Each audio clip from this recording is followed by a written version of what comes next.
Subrek lah, Cok. Hahaha.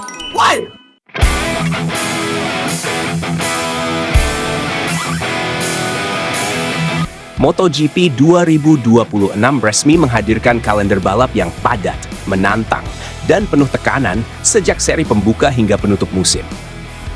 Musim ini akan menguji bukan hanya kecepatan, tetapi juga ketahanan fisik, kecerdasan strategi, serta konsistensi para pembalap di lintasan.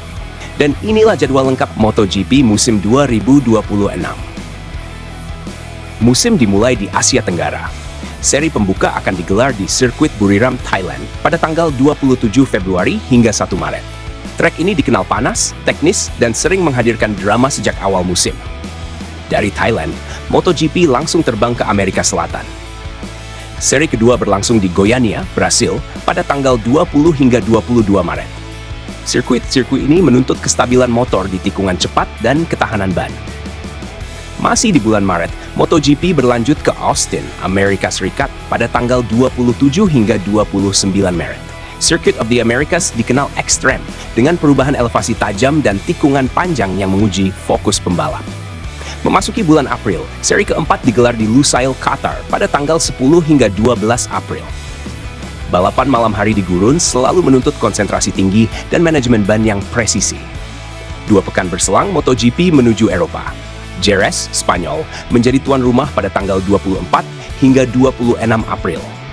Di sirkuit inilah atmosfer balap Eropa mulai terasa kental dan rivalitas antar pembalap semakin memanas. Bulan Mei dibuka di Le Mans, Prancis pada tanggal 8 hingga 10 Mei. Trek klasik ini sering menghadirkan kejutan, terutama akibat perubahan cuaca yang sulit diprediksi. Masih di bulan Mei, MotoGP bergeser ke Barcelona, Catalunya pada tanggal 15 hingga 17 Mei. Sirkuit ini menuntut keseimbangan sempurna antara kecepatan dan kontrol. Rangkaian Mei ditutup di Mugello, Italia pada tanggal 29 hingga 31 Mei. Trek cepat dengan lintasan lurus panjang ini selalu menjadi panggung adu nyali para pembalap papan atas. Memasuki bulan Juni, seri ke-10 digelar di Balaton, Hungaria pada tanggal 5 hingga 7 Juni. Ini menjadi salah satu trek baru yang dinanti, sekaligus ujian adaptasi bagi seluruh tim.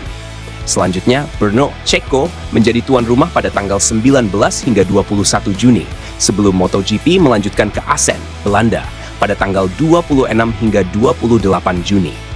Assen kembali menjadi salah satu titik krusial dalam perebutan gelar juara dunia. Bulan Juli diisi oleh Sachsenring, Jerman, yang digelar pada tanggal 10 hingga 12 Juli. Trek sempit dengan dominasi tikungan kiri ini sering menjadi spesialisasi pembalap tertentu. Memasuki Agustus, MotoGP menuju Silverstone, Inggris pada tanggal 7 hingga 9 Agustus. Cuaca yang tidak menentu sering menjadi faktor penentu hasil balapan.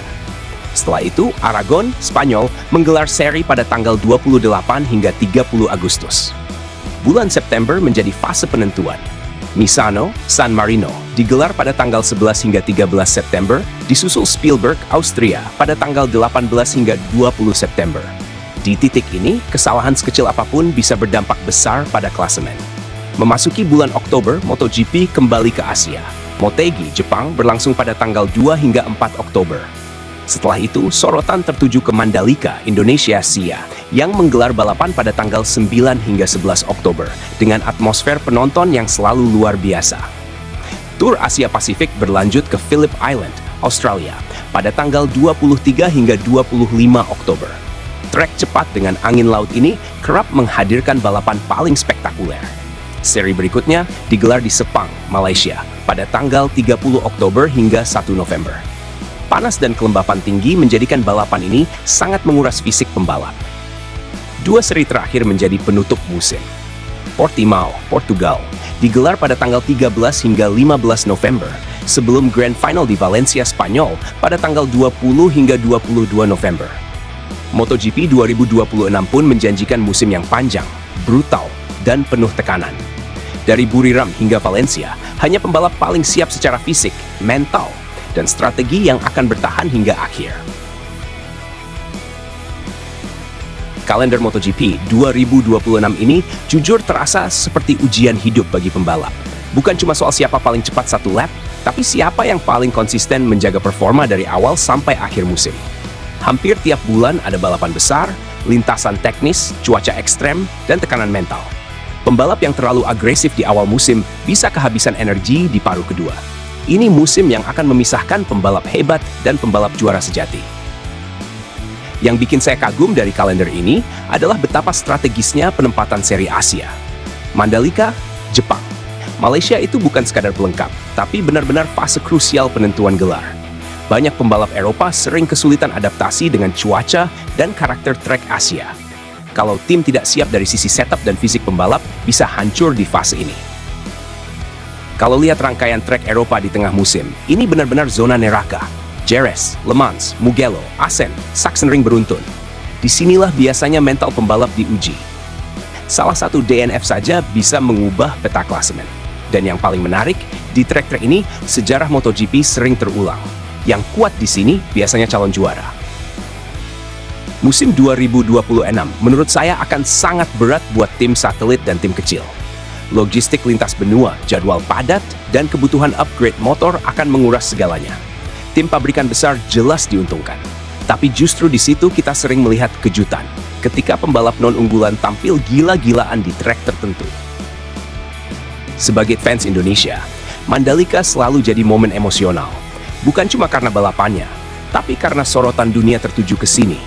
Tekanan buat pembalap juga beda. Trek ini panas, fisik terkuras, dan kesalahan kecil bisa fatal. Musim ini Mandalika bisa jadi titik balik klasemen, bukan cuma balapan biasa. Yang sering dilupakan orang, kalender padat seperti ini juga menguji tim medis dan kru. Pembalap mungkin bintang, tapi tanpa kru yang solid, recovery yang tepat, dan manajemen kelelahan, performa akan anjlok. MotoGP sekarang benar-benar olahraga tim secara menyeluruh, bukan lagi duel individu semata. Penutup musim di Valencia selalu bikin deg-degan. Trek ini mungkin tidak paling cepat, tapi tekanannya paling kejam. Kalau gelar juara belum terkunci sebelum seri terakhir, biasanya drama besar terjadi. Dan kalender 2026 ini punya potensi besar bikin penentuan juara sampai balapan terakhir. Saya melihat kalender ini sebagai bukti MotoGP makin global dan tidak memanjakan satu wilayah saja. Asia, Amerika, Eropa, semuanya dapat porsi seimbang. Ini bagus buat perkembangan olahraga, tapi konsekuensinya pembalap harus benar-benar siap secara fisik dan mental sepanjang tahun. Kalau melihat urutan balapan, saya yakin musim ini bakal penuh kejutan. Trek-trek dengan karakter ekstrem seperti Phillip Island, Sachsenring, dan Mandalika sering melahirkan pemenang tak terduga. Pembalap yang bisa membaca kondisi lintasan dan cepat beradaptasi akan sangat diuntungkan.